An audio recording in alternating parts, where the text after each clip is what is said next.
따라합니다. 적은 무리여 무서워 말라. 오늘 말씀의 제목 되겠습니다. 우리가 읽었던 본문 말씀보다 조금 앞쪽인 22절을 보면 이렇게 기록되어 있습니다. 또 제자들에게 이르시되 그러므로 내가 너희에게 이르노니 너희 목숨을 위하여 무엇을 먹을까 몸을 위하여 무엇을 입을까 염려하지 말라. 무엇을 하지 말라고요? 염려하지 말라. 그리고 우리가 지금 방금 읽었던 본문 29절로부터 30절을 보면 근심하지 말라고 부탁하고 있습니다. 그뿐 아니라 32절에서는 무서워 말라고까지 말씀을 주시고 있습니다. 그러니까 예수님께서는 제자들에게 믿음으로 승리하는 삶을 살기 위해서는 세상 사람들과는 다른 몇 가지 원칙을 지켜야 한다고 교훈의 말씀을 주고 있는 것을 깨닫게 되어집니다. 한번 따라합니다.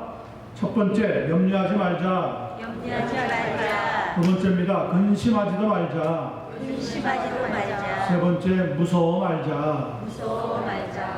예수님께서는 우리 성도들에게도 이 시간 이 세 가지 부정적인 생각을 떨쳐 버려야 한다고 말씀하고 있습니다. 하지만 데살로니가 전서 5장 16절, 17절, 18절 말씀을 보면은 이와는 정반대로 성경은 이렇게 말씀하고 있습니다. 항상 기뻐하라, 쉬지 말고 기도하라, 범사에 감사하라. 이것이 그리스도 예수 안에서 너희를 향하신 하나님의 뜻이니라. 성도는 세 가지 부정적인 생각을 떨쳐버릴 뿐만 아니라 다른 세 가지 적극적인 생각을 해야 된다고 말씀하고 있습니다. 다시 한번 따라합니다. 항상 기뻐하자. 쉬지 말고 기도하자. 범사에 감사하자. 왜 이렇게 해야 합니까? 그것이 그리스도 예수 안에서 우리를 향한 누구의 뜻이에요? 하나님 아버지의 뜻입니다. 자녀들은 부모의 뜻을 쫓아서 살아가는 거예요. 그러면서 자기의 뜻을 펼치는 거죠. 영적으로도 마찬가지입니다. 하나님 아버지의 뜻이 있어요. 그 뜻을 쫓아서 살아가는 것. 그렇게 살기 위해서는 세 가지 부정적인 생각은 떨쳐버려야 되고 세 가지 적극적인 생각을 우리의 삶의 모토로 삼고 살아가야 한다는 겁니다. 그런데 왜 우리는 기쁨과 기도와 감사하기보다는 염려와 근심과 무서움의 생각들을 더 자주 그리고 더 많이 하게 될까요? 그 이유 또한 세 가지가 있습니다. 하나는 우리의 의심 때문이고, 둘째는 우리의 무지 때문이고, 셋째는 믿음이 작기 때문입니다. 말씀을 나누면서 더욱 단단한 믿음의 은혜를 얻게 되는 이 시간 되기를 간절히 기도합니다. 29절 30절 말씀을 먼저 살펴보겠습니다. 너희는 무엇을 먹을까 무엇을 마실까 하여 구하지 말며 뭐하지도 말라 근심하지도 말라. 이 모든 것은 세상 백성들이 구하는 것이라 너희 아버지께서는 이런 것이 너희에게 있어야 할 것을 모르십니까? 아시느니라. 굉장히 소망이 있는 말씀이에요. 세상에서 살아가는 우리 성도들이라고 하더라도 무엇인가 필요한 것이 있고 그래서 그 필요한 것을 구하려고 애를 쓰고 수고하는데 얻지 못할 때가 있단 말이죠. 그럴 때는 어떻게 됩니까? 우리는 근심하게 되더라고요. 그 근심하는 것의 대부분의 내용이 뭡니까? 의식주의 문제입니다. 본문에서는 무엇을 먹을까 무엇을 마실까 라고 기록하고 있지만 마태복음 6장 31절에 보면 분명히 이렇게 말씀합니다. 무엇을 먹을까 무엇을 마실까 무엇을 입을까 하지 말라. 의식주에 대한 걱정 더 이상 하지 말고 살라는 거예요. 왜냐하면 이 모든 것은 세상 백성들이 구하는 것이지 하나님의 백성들이 구하는 것은 아니라는 거예요. 이렇게 말씀을 살펴보면 아마 이런 생각이 들 수도 있습니다. 아, 목사님, 그렇다면 이제부터는 아무것도 하지 말고 손가락만 빨면 되겠습니다. 걱정하지 말라는데 근심하지 말라는데요. 뭐 하늘만 바라보고 살아가면 될 거 아니겠습니까? 그런데 구약 성경을 공부해 보면 실제로 이렇게 일어난 사건이 있습니다. 실제로 하늘만 바라보고 살아갔던 경우가 있었습니다. 신명기 8장을 보면 이스라엘 백성들이 출애굽한 뒤에 가나안 땅에 들어가기까지 광야 생활 40년 동안을 지나가는데, 그때는 농사도 하지 않았고 길쌈도 매지 않았고 집도 지지 않고 살았지만 하나님께서는 만나와 메추라기로 먹이셨고 반석에서 물이 나오도록 하셔서 마시게 하셨고 의복도 헤어지지 않고 발도 부르트지 않도록 도우셨다고 기록하고 있습니다. 이 세상에 그 어떤 사람이나 백성도 이런 놀라운 기적을 체험한 적이 없었습니다. 한 달, 두 달이 아닙니다. 1년, 2년이 아닙니다. 무려 몇 년 동안이요? 40년 동안 하나님께서 하늘만 바라보면 하나님의 도움으로 먹이고 입히고 마시고 살아갈 수 있도록 역사해 주셨다는 거예요.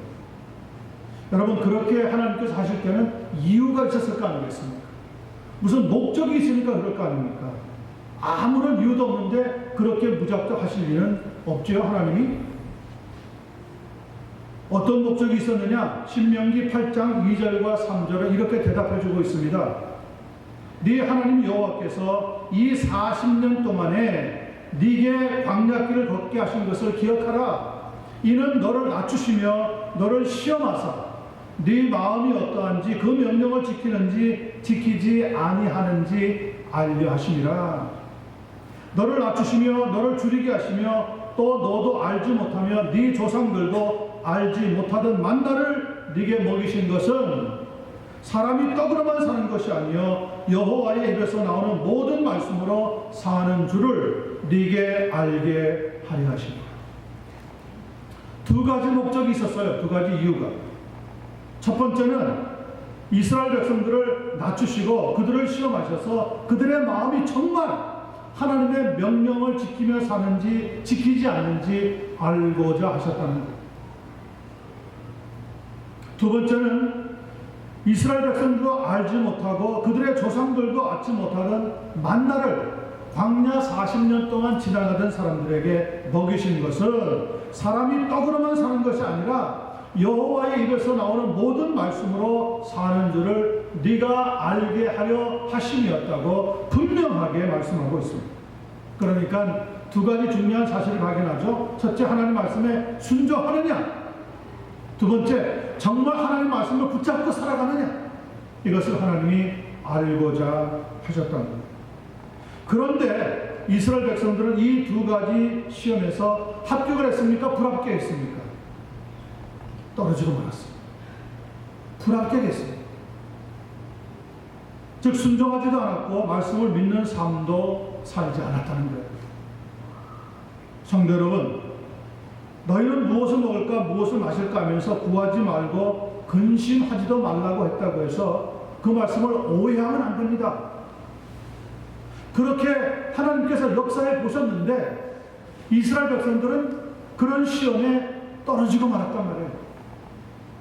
하나님이 다 먹여주시고 다 입혀주시고 다 마실 수 있도록 역사했더니 정말 하나님만 믿고 사는 게 아니라 하나님을 믿지 못하고 살더라고요. 그들에게 뭐가 들어갔습니까? 모든 게 너무 편해지니까 정말 하나님이 계시는가 하고 의심을 하면서 40년 동안 나아갔다는 거예요. 끝없이 의심하고 또 의심하고 또 의심했어요. 하나님이 눈앞에서 기가 막힌 역사를 보여주는데도 의심하는 거예요. 그래서 그들의 삶에는 뭐가 없었습니까? 기쁨이 빠져버렸어요. 온통 불판, 온통 불평, 온통 원망뿐이 없었습니다. 갈라디아서 1장 9절은 이렇게 얘기합니다. 우리가 선을 행하되 낙심하지 말지니 포기하지 아니하면 때가 이름에 거두리라. 성도 여러분, 성경은 결코 허무주의를 지지하지 않습니다. 또 될 대로 되라는 뜻의 햇사라 세라식의 삶도 가르쳐주지 않습니다. 성경은 인생의 즐거움을 먹고 마시고 입는 것으로 만족하지 말라고 부탁을 하면서 열심히 일하여 얼굴에 땀을 흘리고 수고하되 낙심하지 말고 포기하지도 말고 때를 기다리면서 믿음의 삶을 살아가면 하나님은 분명히 우리를 도우시고 역사해 주시게 된다는 거예요. 오늘 본문 30절이 그래서 이렇게 말하지 않습니까? 너희 아버지께서는 이런 것이 너희에게 있어야 할 것을 아시느니라. 여러분, 삶을 살아가면서 무엇이 좀 안 된다고 해서 걱정하거나 근심하지 마시기를 바랍니다. 그것은 믿음이 있는 성도가 취할 행동이 아닙니다. 예수님은 걱정하고 있던 제자들에게 요한복음 14장 1절을 보면 이런 말씀을 주십니다. 너희는 마음에 근심하지 말라. 하나님을 믿으니 또 나를 믿으라. 여러분, 믿으시기 바랍니다. 네. Do not let your heart be troubled. Trust in God. Trust also in me. 하나님을 신뢰하고 기쁨을 회복해서 의심하지 말고 하나님 말씀에 순종하고 하나님 말씀에 겸손하게 삶을 살아갈 때 하나님께서는 우리에게 기쁨이 충만한 그러한 삶으로 역사해 주시게 될 줄로 믿습니다. 아멘. 그런 기쁨이 충만하기를 예수님의 이름으로 간절히 축원합니다. 아멘. 두 번째 31절 32절 봅니다. 다만 너희는 그의 나라를 구하라. 그리하면 이런 것들을 너희에게 더하시리라. 의식주의 문제, 우리의 필요한 것 더하여 주시겠다고 약속하고 있습니다. 32절 적은 무리여 무서워 말라. 너희 아버지께서 그 나라를 너희에게 주시기를 싫어하셨습니까? 기뻐하십니다. 이 부분은 마태복음 6장 33절에도 기록되어 있습니다. 그런즉 너희는 먼저 그의 나라와 그의 의를 구하라. 그리하면 이 모든 것을 너희에게 더하시리라. 우리가 필요로 하는 의식주의 문제는 하나님께서 분명히 약속하셨으니까 더하여 주실 터지만 우리는 성도로서 먼저 해야 할 일이 있다는 것을 성경을 통해서 교훈하고 있습니다. 그것이 무엇입니까? 하나님의 나라와 하나님의 의를 먼저, 무엇보다 먼저 구해야 되만 마땅하다고 가르쳐주고 있습니다. But seek ye first his kingdom and his righteousness, and all these things will be given to you as well. 우리가 하나님의 의와 하나님의 나라를 먼저 구하면 하나님께서는 우리의 필요한 모든 것을 분명히 더하여 주시게 된다는 거예요. 이 말씀을 노래로 만들어 놓은 찬양이 있습니다. 그래서 우리가 한번 같이 불러보기를 원합니다. 먼저 그 나라와 그 의를 구하라고 하는 찬양입니다. 반주에 맞추어서 찬양해 보겠습니다.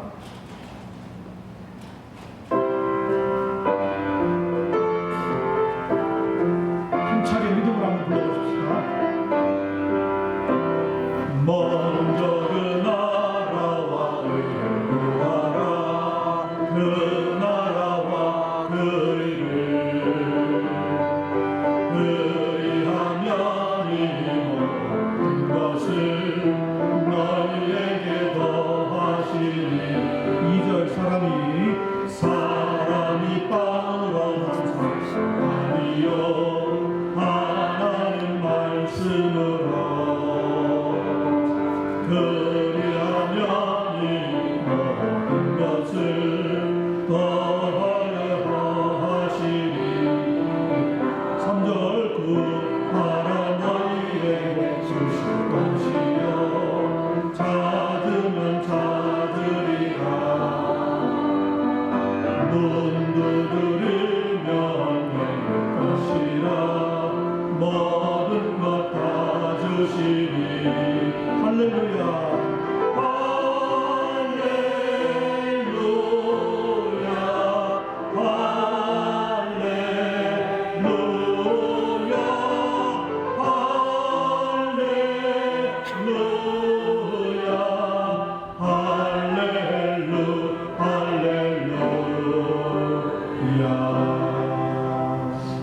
믿습니까? 먼저 하나님의 나라와 하나님의 의를 구하면 하나님께서 우리를 외면하시겠느냐. 하나님께서는 마땅히 우리가 필요한 것을 더하여 주시게 될 것이다. 성경은 이 말씀을 우리에게 믿으라고 부탁하고 있습니다. 사람이 동물이나 짐승과 다른 것은 살아가면서 꼭 먼저 할 일이 있기 때문이라고 합니다. 그래서 가정 상담의 사역자들은 이렇게 말합니다. 사랑하는 사람에게 가장 먼저 해야 할 일이 있다는 거예요. 그래야 가정이 깨어지지 않고 부부 관계가 깨어지지 않는다는 거예요. 그것이 무엇이냐? 상대방의 말을 먼저 들어주는 것이라는 거예요. 상대방의 말을 다 들어주고 나서 내가 할 말을 하는 거예요. 그런데 보통 우리 사람들 사이의 관계는 어떻습니까? 내가 하고 싶은 말을 다 하는 거예요. 따다닥 ABCD 쫙 하고 나서 끝 하고 다 돌아서 가버리는 거예요. 그러면 상대방이 도무지 뭘 원하는지 뭘 필요하는지 내게 무엇을 요구하는지 알 길이 없는 거예요. 내 것만 열심히 얘기하다가 끝나는 거예요. 그래서 사람의 관계가 깨어집니다. 금이 가는 거예요. 그런데 이전에는 보통 사람들이 좀 힘이 있는 사람이 확 얘기해버리면 어떻겠습니까? 그냥 일방적으로 들었습니다. 그리고는 돌아서서 뭐라 그럽니까? 지만다는. 그리고는 속으로 벼르는 거예요. 언젠가 내가 말할 때가 오기만 해요.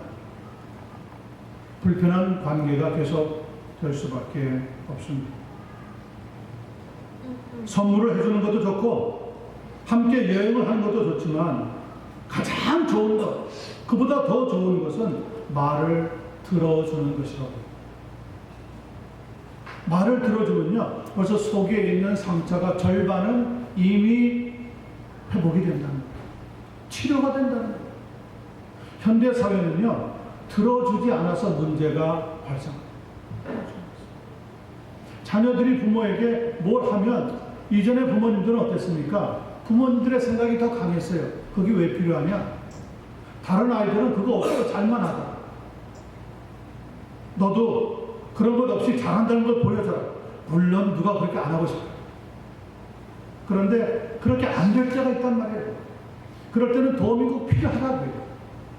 그런데 그 도움을 해주는 것을 인색했대요. 주저했어요.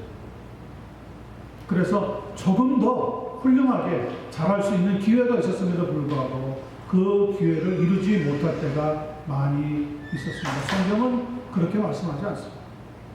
성경은 우리의 모든 것을 하나님 앞에 뜻에 맞추어서 간구하고 매달리고 기도하면 하나님은 우리의 필요한 모든 것을 아시기 때문에 우리에게 더하여 주신다는 거예요.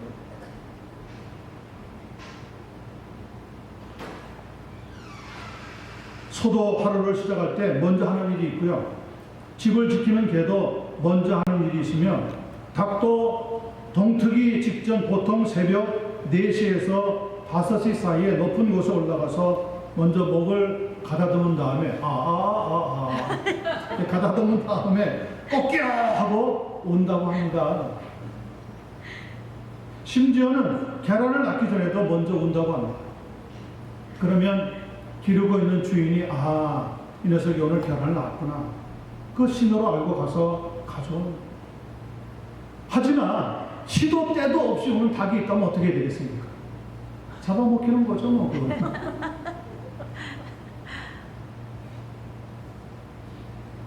하물며 만물의 연장이 사람에게 먼저 할 일이 없겠습니까?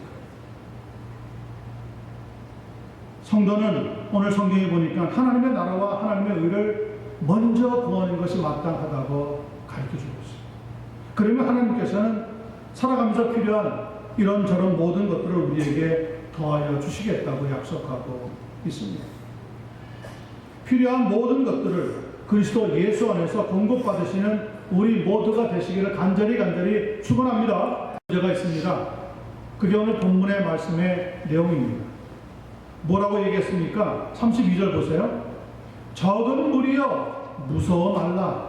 너희 아버지께서 그 나라를 너희에게 주시기를 기뻐하시느니라. 그 문제가 뭡니까? 하나님의 나라와 하나님의 의를 구하는 것이 마땅한데 그렇게 구하는 성도가 많지 않다는 거예요. 그래서 오늘 성경에는 적은 무리라고 말씀하고 있습니다.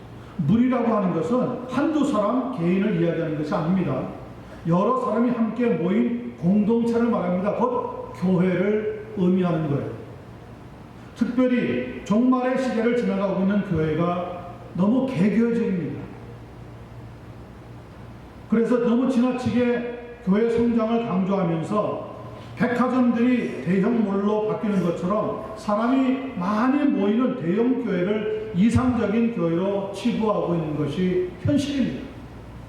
여기에 허점이 있습니다. 교회는 결코 물건을 파는 백화점이 아니라고 하는 사실을 아셔야 합니다. 교회는 인격체를 가진 사람들이 모여서 하나님께 예배를 드려야 마땅한 곳입니다. 마태복음 21장 13절을 보면 예수님이 이렇게 말씀해 주고 있습니다. 내 집은, 다시 말하면 예수 그리스도의 교회는 기도하는 집이라 일컬음을 받으리라 하였거늘 너희는 강도의 소굴을 만드는도다. 예수님께서는 교회라고 하는 것은 만민이 기도하는 장소이지 물건을 사고 파는 그런 장사치들의 장소가 아니라는 거예요. 그런데 오늘 많은 사람들이 무지해서 엉뚱하게도 교회를 다른 장소로 사용합니다. 때로는 문화 공간으로 사용할 때가 많습니다. LA 쪽에서는 한국에 혹시 월드컵 경기가 일어나면요, 그 경기를 보여주는 관람 장소로 변할 때가 많습니다. 그뿐 아니라 이런저런 노래 부르는 장소, 누구누구 축하해주는 장소, 교회가 진짜 예수 그리스도께서 말씀하신 것처럼 기도하는 공간으로 사용되고 있지 않다는 거예요. 여기에 문제가 있는 거죠, 교회가. 오늘 예수님은 분명히 우리에게 기도하는 곳이고, 교회는 우리는 쉬지 않고 기도해야 마땅하다는 것을 가르쳐주고 있습니다. 정말 우리 교회는 쉬지 않고 기도하는 교회일까요? 생각해 보시기를 바랍니다. 기도한다면 과연 무엇을 위해서 우리가 기도하고 있는 것일까요? 일반적으로 내 기도만 하나님 앞에 쫙 알려드리고 나서는 기도 끝, 예수님의 이름으로 기도합니다. 그리고 집에 가는 것 아닙니까? 상대방의 말을 먼저 들어주셔야 해요. 기도하기 전에 하나님 아버지의 뜻이 무엇인지를 먼저 살펴보셔야 해요. 그것이 기도의 놀라운 역사를 이루게 만들어줍니다. 오늘 교회는 마지막 때를 지나가기 때문에 선교를 위해서 기도해야 하는데, 많은 다른 목적을 가지고 교회가 세워지고 교회가 넓혀지고 확장되고 교회의 성장이 너무 강해지는 것을 보면서 저는 근심이 조금씩 더해지고 있습니다. 여러분, 순수하지 못한 목적을 가지고 기도한다면 얼마나 많은 사람들이 모였든지 상관없이 그것은 하나님의 나라와 하나님의 의를 구하는 것이 결코 아니라는 것입니다.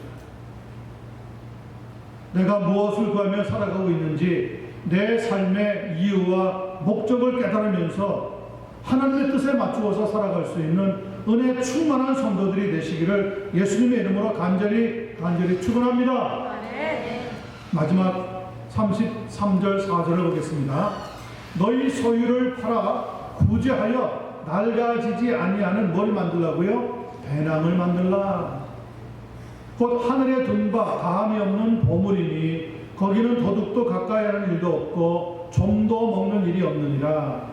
결론입니다. 34절. 너희 보물 있는 그곳에는 무엇도 있습니까? 너희 마음도 있느니라. 자, 여기 나오는 배낭이라고 하는 것은 먼 여행을 위해서 꼭 필요한 짐을 싸서 가져갈 수 있는 등짐을 말합니다. 영어로는 백팩이라고 하는데 그것은 원래 우주 비행사가 등에 짊어지는 생명 유지 장치를 말한다고 합니다. 우주인들이 밖에 나갔을 때, 우주 밖으로 나갔을 때 그 등에 메고 있는 그 등짐, 그게 원래는 백팩이었대요. 그 짐이 없으면 숨을 쉬지를 못하니까 우주 공간에서 미아가 되고 죽어버려요. 그래서 이 백팩은 굉장히 생명을 유지하는 데 중요한 수단 기관이었다는 거죠. 먼 여행을 떠날 때도 이전에는 그래서 등에다가 짐을 싸가지고 다녔습니다. 그것이 배낭입니다. 그 배낭에 꼭 필요한 보물을 넣어두었는데 문제는 때로는 여행 중에 도둑을 만나서 그 배낭을 빼앗기기도 했다는 겁니다. 이번에 아프리카 선교지를 다녀오면서 케냐와 탄자니아 두 나라를 방문했습니다. 지난 2004년에 마지막으로 갔으니까 꼭 15년 만에 다녀온 겁니다. 다녀온 자세한 이야기는 나중에 하기로 하고요. 케냐에서 먼저 섬겼던 이만희 교회를 방문하고 또 탄자니아에서 만났던 박윤석 선교사님과의 만남을 잠시 이야기하고 나누려고 합니다. 먼저 저희가 오랫동안 섬겼던 케냐에 있던 이만희 교회라고 하는 것은 나쿠루라고 하는 도시로서 서쪽에 자리 잡고 있는 장소입니다. 거리로 따지자면은 오렌지 카운티에서 샌디에이고 가는 정도의 거리입니다. 케냐의 수도인 나이로비에서 운전하면 그 정도 거리가 걸리는 것이 저희가 섬겼던 나쿠루라고 하는 동네였습니다. 가서 여러 사람들 만나보니까 참 반갑기도 하고요. 교회도 커졌고 거기에 지어놓았던 학교도 유치원 3학년을 제외하고도 초등학교 8학년까지 생겨가지고 학생이 600명이나 모이는 큰 학교로 발전했다. 집사람이 그때 원장으로 있었는데 떠나오고 나서 부원장으로 있던 분이 원장이 되어가지고 학교를 그렇게 많이 발전시켜 놓은 거예요. 얼마나 감사하죠. 그런데 교회에 이전에 함께 섬겼던 옛 성도들 대부분이 돌아가셨다. 거의 저희 나이대의 성도들이었는데 지금은 이미 세상을 떠났습니다. 미세스 무한기 같은 분, 미세스 백이 같은 분, 미세스 오몬디 같은 분, 저희 이전에 섬겼던 아프리카 교회의 장로님들이었는데 부인들은 대부분 세상을 떠났다. 저를 만났으면 그렇게 반갑게 맞아주었을 텐데 그런 반가운 얼굴들은 더 이상 보이지를 않더라고요. 좋은 일이 있었지만 또 아쉬운 것도 발견할 수가 있었습니다. 그래도 모두들 예수님을 믿고 지금은 천국에 들어가서 영생의 복을 누리고 있는 줄로 믿습니다. 아, 네. 또 탄자니아에서 박윤석 선교사님을 만났는데 그분은 미국 동부에서 사역을 하다가 소명을 받아서 선교사가 된 케이스입니다. 지금 22년째 사역을 하고 있습니다. 그분의 두 아들이 케냐에 있던 선교사 학교 리프트 밸리 학교라고 하는 리프트 밸리 아카데미라고 하는 학교를 졸업을 했는데 그곳을 찾아가보고 싶어가지고 부부가 방문하고 돌아올 때는 뒷길로 운전하고 내려오다가 강도떼를 만나가지고요. 배낭과 돈 그리고 자동차까지 몽땅 털린 경험을 이야기해 줘요. 그러면서 그 후유증으로 다시는 아프리카에서 사역하는 동안에는 뒷길로 다니지 않겠노라고 저한테 이야기를 해주었습니다. 여러분, 우리가 아무리 중요한 보물을 담은 배낭이 있다고 하더라도 이 세상 살아가는 동안에 빼앗기기도 하고 돈 안 맞기도 하고 잊어버리기도 합니다. 그런데 오늘 본문에 보니까 성경 본문에 보니까 우리의 보물이 든 배낭을 결코 도둑이 뺏어갈 수 없고 잃어버리지도 않고 좀도 썩지 못하게 만드는 곳이 한 곳 있다고 가르쳐주고 있습니다. 그곳이 어디입니까? 그곳이 하나님의 딸, 그것이 천국이에요.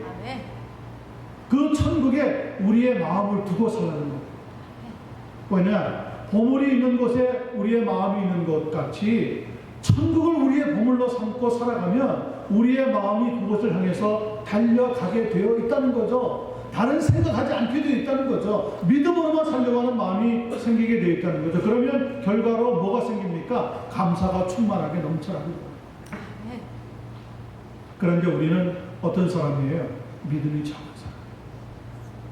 그래서 끊임없이 삶을 살아가면서 하나님에 대해서 의심하고 하나님에 대해서 원망하고 우리의 삶에 불평을 느끼면서 만족이 없는 삶을 살아간단 말이죠. 너무너무 안타까운 걸 알고 있어요.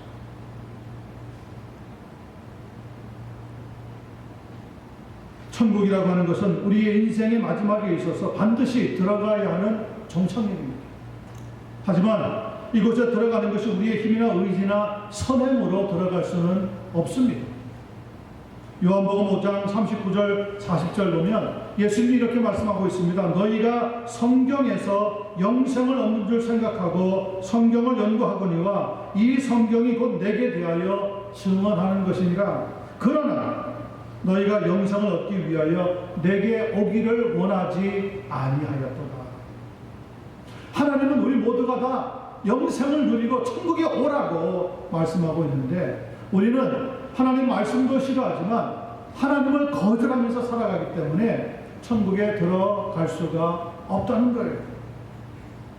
성경이 증언하는 것은 그러나 오직 예수님을 통하여 영생을 얻을 수가 있다고 합니다. 왜 예수님을 통하여서 영생의 역사가 시작이 됩니까? 그것은 예수님만이 하나님의 아들이시고 하나님께서 인류에게 보내주신 유일한 메시아이시고 예수님만이 우리의 죄를 지시고 십자가에서 대신 죽어 주셨고 무덤에서 다시 부활하심으로 죽음을 물리치고 승리하셨기 때문인 줄로 믿습니다. 네. 본문에서 배나 보물이라고 하는 단어가 계속 나오는데, 그것은 세상적인 물질을 가리키는 것이 아니라 인생의 최고의 보물이 무엇인지를 깨닫게 하고 있는 하나님의 말씀의 내용입니다. 마태복음 13장 34절에 보면 이 보물에 대해서 성경은 이렇게 설명합니다.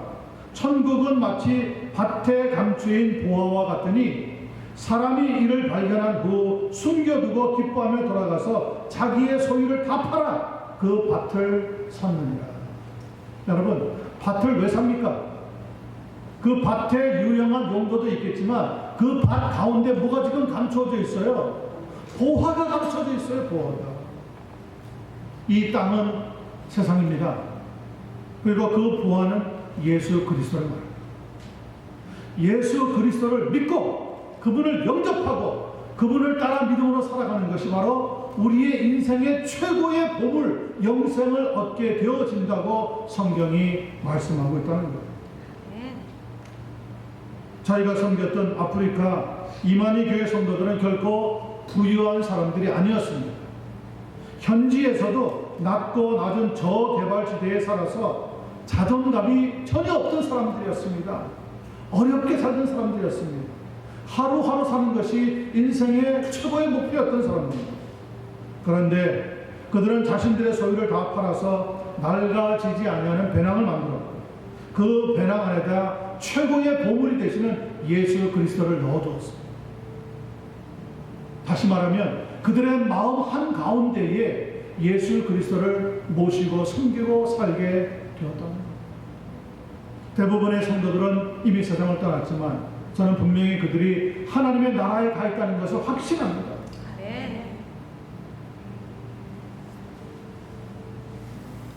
이사야서 55장 3절은 이렇게 권면합니다. 너희는 귀를 기울이고 내게로 나와 들으라. 그리하면 너희 영혼이 살리라. 마태복음 11장 28절도 이렇게 이야기합니다. 수고하고 무거운 짐진 자들아 다 내게로 오라. 내가 너희를 쉬게 하리라. 미국에서 가장 잘 발달된 제도 중에 하나는 보험제도라고 합니다. 자동차를 운전하려고 하면 자동차 보험을 반드시 들어야 합니다. 병의 위험을 알기 때문에 건강보험을 꼭 들어야 합니다. 사후에 장래 비용을 생각하면서 생명보험을 듭니다. 그런 보험을 들지 않으면 급작스러운 사고를 만났을 때 우리는 어떻게 해야 될지가 속숨책으로 어려웁니다. 예수님께서 오셔서 우리의 고통과 아픔과 힘듦을 아시기에 대신 감당해 주시려고 십자가에서 죽음으로 자기의 생명을 내어 놓으셨습니다.